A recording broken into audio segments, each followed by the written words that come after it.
Now, I've met him in person. What is he like on satellite? The same charming man we remember. Hey, Geraldo, welcome back. Thanks. You know, I had a tomato patch back in the 80s. Where do I sign up for that Hispanic subsidy? You got to hurry. Maybe get a BLT out of it. USDA has got some money waiting for Geraldo Rivera. Hey, Geraldo, we know that you once upon a time knew Yasser Arafat.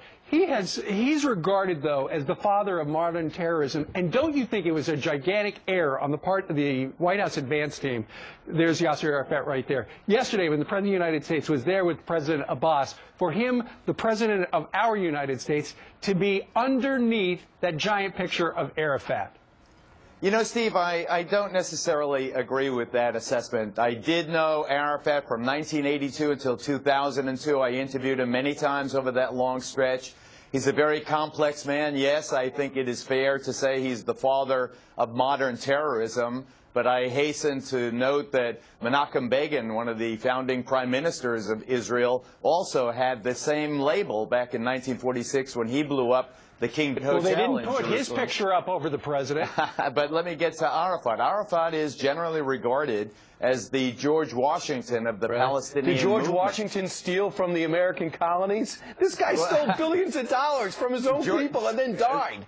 Without telling him where he put it. I haven't heard anyone mention this morning that Arafat did in 1993 win the Nobel Peace Prize. I mean, we forget how close they came with those Oslo peace accords. He is a man who has a mixed legacy. Clearly, some consider him, as you point out, a crook. Others consider him a murderer of innocents. But there are many people, the vast majority of the Palestinians, and remember you were in Palestinian territory there, who consider him their founding father. Without him, there wouldn't be even a Palestinian identity. But that's true, Geraldo. But the question is, the President of the United States can pick who he stands underneath.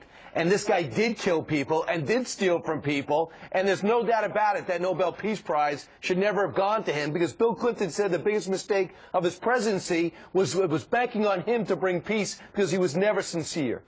Well, you know, that may all be true, but you have to take it. These are Palestinians in Palestinian territory. That is their hero. And I think that for you to try to make him, something that, from a point of view of an American president or the American people, I think is unfair. This is their turf. The president went there. The message that he delivered was a bitter pill to the Palestinians. Geraldo, if the President of the United States, by your logic, goes to Afghanistan, where bin Laden was a hero and is a hero, should they have a great big bin Laden is not part of the Afghanistan government. You know that, he's a hero, though, to them.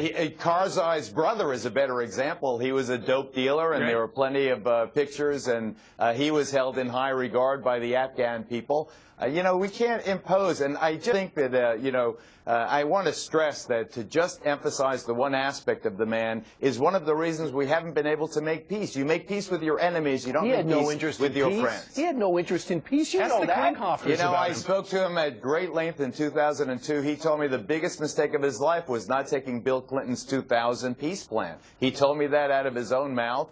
I think that he was, a mixed bag. History will come to regard him as such.